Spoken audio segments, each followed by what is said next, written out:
AR முருகதாஸோட அடுத்த படத்துல யார் ஹீரோ? கத்தி படத்தோட வெற்றிக்கு பிறகு ஏஆர் முருகதாஸ் ஹிந்தியில சோனாக்ஷி சின்ஹா நாயகியா நடிக்கும் அகிரா படத்தை இயக்கிட்டு இருக்காரு. இந்த படத்தோட படப்பிடிப்பு விரைவில் முடிவடையும்னு எதிர்பார்க்கப்படுது. அதுக்கடுத்து முருகதாஸ் இயக்கும் படத்துல நாயகனா நடிக்க போறது யாருன்றது சஸ்பென்ஸாவே இருக்கு. முருகதாஸ் இயக்கும் படத்துல விஜய் நடிக்க போறாருன்னு டோலிவுட்ல ஒரு பேச்சு இருக்கு. ஆனா டோலிவுட்ல மகேஷ் பாபு நடிக்க போறாருன்னு பேச்சு எழுந்திருக்கு. அந்த படத்தை யார் முருகதாஸே பிரபல தெலுங்கு தயாரிப்பாளர் தில் ராஜாவோட இணைஞ்சு தயாரிக்க போறாருன்னு சொல்றாங்க.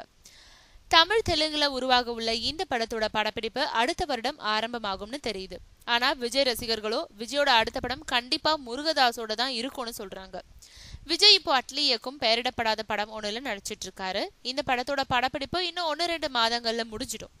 அதே சமயம் சசிகுமார், எஸ்.ஜே. சூர்யா ஆகியோரும் விஜயை சந்திச்சு கதை சொல்லி இருக்காங்கன்ற தகவலும் நீண்ட நாட்களாகவே இருக்கு. தன்னோட அடுத்த படம் ஆக்ஷன் படமா இல்லாம ஒரு இனிமையான காதல் கதையா இருக்கணும்னு விஜய் நினைக்கிறதா அவருக்கு நெருங்கின வட்டாரங்கள் தெரிவிக்கிறாங்க. எப்படியும் விஜயோட அடுத்த படம் பத்தின அறிவிப்பு வெளியாக இன்னும் சில மாதங்கள் வரைக்கும் ஆகலாம்.